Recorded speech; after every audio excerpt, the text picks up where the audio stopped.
नमस्कार दोस्तों, क्या आप जानते हैं कि अगले 15 सालों में दिल्ली एनसीआर की आबादी बढ़कर दुगनी यानी करीब 15 करोड़ होने वाली है और साल 2041 तक यहाँ की 67% आबादी शहरों में रह रही होगी। इतने बड़े आबादी के बोझ, ट्रैफिक जाम और प्रदूषण से निपटने के लिए केंद्र सरकार ने एक ऐतिहासिक मास्टर प्लान तैयार किया है। हाल ही में हुई एनसीआर प्लानिंग बोर्ड की एक हाई लेवल मीटिंग में यह फैसला लिया गया है कि दिल्ली एनसीआर में 4 नए ग्रीनफील्ड नमो शहर बनाए जाएंगे। ये कोई मामूली शहर नहीं होंगे, बल्कि इन्हें नमो नोड्स कहा जाएगा। आज के इस एजुकेशनल वीडियो में हम समझेंगे कि ये नमो शहर क्या हैं, इन्हें कहाँ बसाया जाएगा, सरकार इस पर कितना पैसा खर्च कर रही है और क्या हरियाणा के कुछ जिले सच में एनसीआर से बाहर हो रहे हैं। सब कुछ आसान भाषा में समझेंगे, तो वीडियो को अंत तक जरूर देखिएगा। सबसे पहले बात करते हैं आंकड़ों की। केंद्रीय आवास और शहरी मामलों के मंत्री की अध्यक्षता में हुई बैठक में यह तय हुआ कि ये 4 नमो शहर एनसीआर के चारों राज्यों में बांटे जाएंगे, यानी दिल्ली, हरियाणा, उत्तर प्रदेश और राजस्थान। सरकार इन शहरों को विकसित करने के लिए अगले 5 वर्षों में 5,000 करोड़ रुपए की केंद्रीय सहायता देने जा रही है। अब आपके मन में सवाल होगा कि आखिर ये शहर चुने कैसे जाएंगे।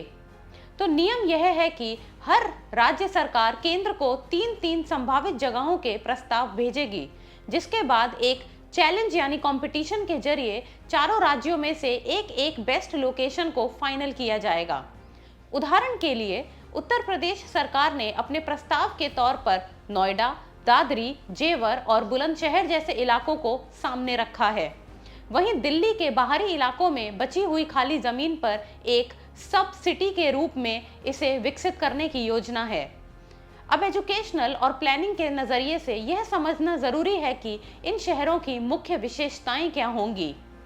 इन्हें ग्रीनफील्ड शहर कहा जा रहा है, जिसका मतलब है कि ये बिल्कुल खाली या अविकसित जमीन पर शून्य से बिल्कुल नए और आधुनिक तरीके से बसाए जाएंगे।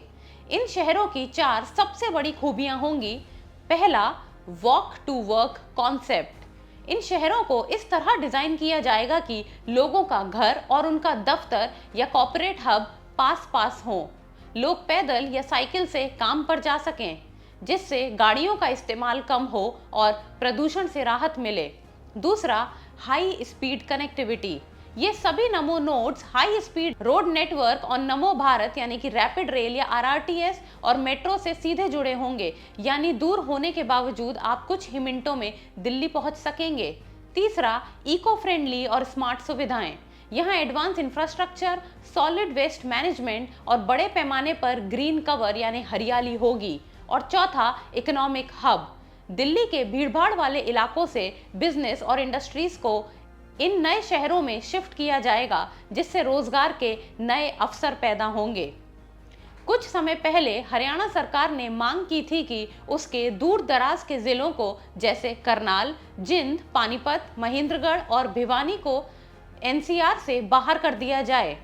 ऐसा इसलिए क्योंकि जब दिल्ली में प्रदूषण बढ़ता है तो जीआरएपी के नए नियम लागू होते हैं, तो इन जिलों में भी कंस्ट्रक्शन और फैक्ट्रियां बंद हो जाती हैं, जिससे वहां का विकास रुकता है।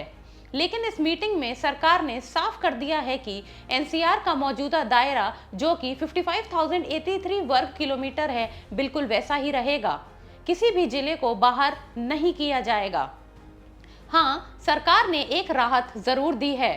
अब प्रदूषण से जुड़ी पाबंदियां पूरे एनसीआर में एक साथ थोपने के बजाय चरणबद्ध तरीके से सिर्फ प्रभावित इलाकों में ही लगाई जाएंगी, ताकि दूर के जिलों को नुकसान न हो।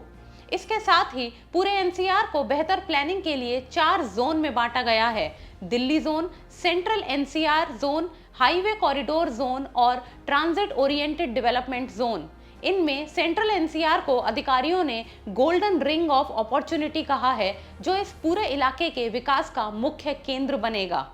तो दोस्तों, निष्कर्ष यह है कि रीजनल प्लान 2041 के तहत बनने वाले ये 4 नमो शहर आने वाले समय में दिल्ली एनसीआर की पूरी तस्वीर बदलने वाले हैं। अगले 2 महीनों में एक और बैठक होगी, जहां इस प्लान को अंतिम रूप दिया जाएगा और दिसंबर में गुरुग्राम में होने वाली बैठक में इसे पूरी तरह मंजूरी मिल जाएगी।